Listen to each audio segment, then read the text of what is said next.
अब से कुछ देर पहले फवाद चौधरी साहब ने कहा है कि पार्टी का इजलास हुआ है पीटीआई का और वो ये समझते हैं कि जल्द से जल्द एतमाद का वोट लेके उसके बाद पंजाब और खैबर पख्तूनख्वा की असम्बलियाँ वो तहलील करेंगे और इंतखाबात होंगे। इरशाद भट्टी साहब, आपको ऐसी सूरत हाल में अगर कौमी असम्बली से भी इस्तीफे दे देते हैं और फिर दोनों उसके भी हो जाते हैं तो फिर सूरत हाल कैसी बनती हुई दिख रही है? क्या आपको लगता है कि अभी भी ये जो एफर्ट्स है पीटीआई की ये कामयाब हो सकती हैं या फिर अब मामला नहीं होती है असम्बलियाँ तहलील? मैडम शेख, वो इसलिए 2 नंबर दिए थे कि सिवाय इमरान खान की मुस्तकिल मिजाजी के मुझे इस वक्त कोई सामने चीज़ नज़र नहीं आ रही कि जिसकी वजह से ये इंतखाबात हो पाएँ, क्योंकि इमरान खान साहब के अपने 80% भी नहीं चाहते इंतखाबात हों। और दूसरी बात ये है कि ताकतवर या सारे इदारे ही कर लें, वो भी नहीं चाहते कि इंतखाबात हों। तीसरी बात ये है, आपको लगता है अगर आप तोड़ेंगे असम्बली तो अपना नुकसान करेंगे? मैं पहले दिन से कह रहा हूँ, मेरी राय लें तो इमरान खान साहब को असम्बली नहीं तोड़नी, दोनों नहीं तोड़नी चाहिए। उसकी वजह यह है कि इनको कहे कि इमरान खान इनको कहें कि 6 महीने और कर लें, ये जिनकी मुद्दत पूरी हो रही है ना, उसके बाद भी 6 महीने कर लें, क्योंकि ये अल्लाह के फजल से जिस तेजी से इमरान अपने आप को मारते हैं और इमरान खान को खड़ा करते हैं, ये काफी है इमरान खान के लिए कि पंजाब और केपी में बैठ के फोकस करें। बेनज़ीर अली ना, एक बात आपने याद दिलाई कि परवेज़ इलाही साहब ने एक इंटरव्यू में भी कहा था कि एस्टैब्लिशमेंट भी नहीं चाहती कि असम्बलियाँ तहलील हो। तो यहाँ पे ये सवाल ज़रूर बनता है कि फिर क्या वाकई में एस्टैब्लिशमेंट न्यूट्रल है या ए पॉलिटिकल है इस पूरे मामले में? और एक और बात देखिए, ऑप्शन ज़रूर है, आप मज़हर अब्बास साहब से भी बात कर रही थी कि ऑप्शन ज़रूर है परवेज़ इलाही साहब के पास, वो सीएम है, उनके पास इख्तियार है, अगर वो वोट ऑफ कॉन्फिडेंस जीत जाते हैं तो वो असेंबली तहलील कर सकते हैं। लेकिन मसला ये है कि वो करना नहीं चाहते और वो चाहेंगे कि वो इस इशू को जितना ड्रैग कर सकते हैं, वो चाहते हैं वो अपने 8 महीने पूरे करें। हाँ, ये तो आई थिंक प्रिटी मच जो कल भी हम उनकी स्टेटमेंट डिस्कस कर रहे थे जिसमें वो ये कहते हैं कि हुकूमत चलेगी नहीं चलेगी। फिर जिस तरह से हम कयास आराइयाँ भी सुन रहे हैं, हमारे न्याजी साहब हमें बड़ी अंदर की बातें बता रहे थे, उनके मुताबिक क्या हो रहा है, किस तरह से सारी की सारी चीज़ें, उससे शायद इस तरह के मज़हर अब्बास साहब इशारे मिल रहे हैं कि परवेज़ इलाही साहब भी शायद नहीं। लेकिन how do you see this for Noon league? क्योंकि नून लीग तो पंजाब को अपना घर समझती है, अपना गढ़ समझती है। वहाँ पर अगर काफ लीग के सीएम हैं, उनके हाथ में लगाम है इस घोड़े की पंजाब के, तो क्या ये उनके लिए सही है?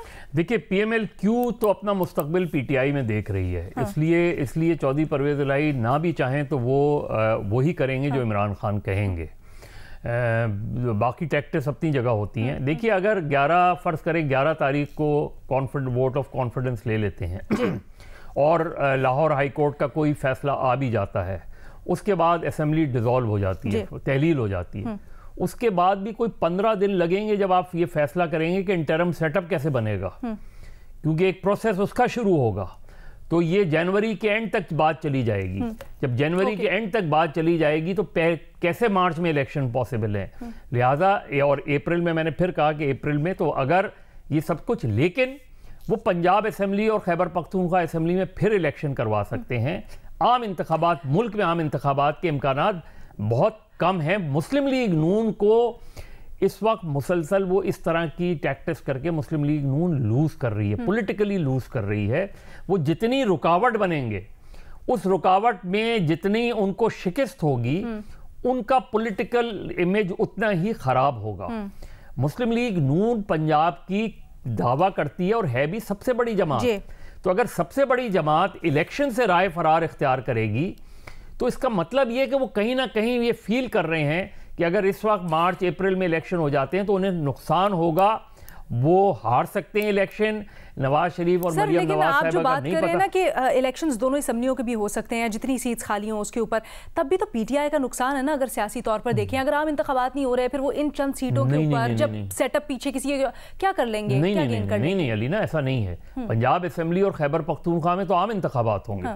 अगर वो तहलील होती है तो सीटों पे, तमाम सीटों पे होंगे। वहां पे इंतखाबात करवा के उन्होंने हासिल क्या किया? दोबारा अपनी हुकूमत कर लेंगे, शो ऑफ पावर करेंगे। न्यायी साहब, नहीं, एक मिनट न्यायी साहब, मात्र देखिए, अगर पंजाब असेंबली के इंतखाबात हो जाते हैं, केपी के इलेक्शंस हो जाते हैं और पीटीआई वहां जीत जाती है, तो उसके असरात आइंदा आने वाले आम इंतखाबात में पड़ेंगे कौमी असम्बली में। क्योंकि अगर वो जीतेंगे तो उनके जो प्रोविंशियल असेंबली के लोग, एक माहौल बन जाएगा ना उनके हक में। Benazir wants to add something. मैं कह रही हूँ कि इस पे मुस्लिम लीग नून कहती है कि ये मामला जो है अदालत में ही जाएगा, क्योंकि अदालत में फिर जाके ये बात होगी कि यहाँ पे तो कोई केयर टेकर गवर्नमेंट, कोई न्यूट्रल गवर्नमेंट ही नहीं है, तो हम कैसे इलेक्शन करा सकते हैं केपी में और पंजाब में। एक छोटी सी चीज़ अलीना, क्योंकि आप अभी मदद साहब से बात कर रही थी कि मुस्लिम लीग नून जो है वो उसको अपनी जीत की तरह दिखा रही है कि जैसे वो जीत गए। देखिए उनका बुनियादी मकसद जो पिछले कई महीनों से था वो क्या था? वो था परवेज इलाही साहब को हटाना और अपनी हुकूमत लाना। उसमें वो नाकाम हो गए हैं। और दूसरी चीज, उनके लिए अगर परवेज इलाही साहब 8 महीने पंजाब में बैठे रहे तो ये उनके लिए बहुत डैमेजिंग है, क्योंकि जो नुकसान PMLQ मुस्लिम लीग नून को कर सकती है पंजाब में, वो बुज़दार साहब कभी नहीं कर सकते। मेरा यही पॉइंट है। अब 2 हदफ थे ना उनके, एक तो असम्बलियां तहलील ना हो, दूसरा के परवेज इलाही को भी किसी तरह से हटाएं। चले एक तो अभी फिलहाल न्याय साहब टल गया, लेकिन दूसरा अगर परवेज इलाही साहब के पास CM शिप, तो क्या नून लीग ने हासिल किया? बड़ा मुख्तसर बताइएगा मुझे। देखिए जी, बात यह है कि चौधरी परवेज इलाही साहब ने अभी तक कौन सा ऐसा काम किया है जो कि इमरान खान साहब के लिए की तबीयत पे ग्रां नहीं गुजरा। जब से चीफ मिनिस्टर बने हैं, कैबिनेट से लेके बहुत सारी चीजों के लेके, पहली बात। दूसरी बात यह कि 16 दिसंबर, आज से तकरीबन कितने, कोई 9 दिन पहले परवेज इलाही साहब जब इस्लामाबाद गए तो प्लान बी लेके आए हैं। ये प्लान बी था क्या? ये प्लान भी यही था। मुस्लिम लीग, आपको किसने कहा कि मुस्लिम लीग जो है उसी शिद्दत से चाहती है जो वो बात कर रहे हैं कि जो उनको परवेज इलाही का हटाना है। उनको परवेज इलाही हटाने से ज्यादा दिलचस्पी ये थी कि इलेक्शन ना हो। आज की तारीख में जो स्टेटस को है या जो अदालतों का जो फैसले के मुताबिक इलेक्शन नहीं हो रहे। बाकी बात यह है जी कि इसका जो हासिल असूल है इमरान खान साहब के पास, इमरान खान साहब को कुछ जो चाहिए इलेक्शन वो उनको मिल नहीं सकते। जो गेम की है उन्हें 2, 3, 4 दिन पहले, ये सही हासिल नहीं थी और यही उधर आ जाएगी। फिर अगर इमरान खान साहब एक 8 महीने पहले, 9 महीने पहले 7% पॉपुलैरिटी पे जा सकते हैं या ठीक है। और सर ये जो आप बात कह रहे हैं ना, ये बड़ी इंटरेस्टिंग है, जिसके ऊपर थोड़ा सा इख्तलाफ पाया जा रहा है हमारे पैनल के अंदर कि नून लीग ने एक्चुअली हासिल क्या किया। न्याय साहब समझते हैं कि उनको परवेज इलाही के होने से फ़र्क नहीं पड़ता, उनका हदफ ये था कि असम्बलियां तहलील जो उन्होंने हासिल कर लिया। बट हमारे पैनल के ऊपर इसके ऊपर इख्तलाफ पाया जा रहा है, जो समझते हैं कि नून लीग का ये बात के ऊपर सेटल हो जाना या इत्मीनान रखना कि वहाँ पर CM परवेज इलाही हैं, ये उनके हक में नहीं जाएगा।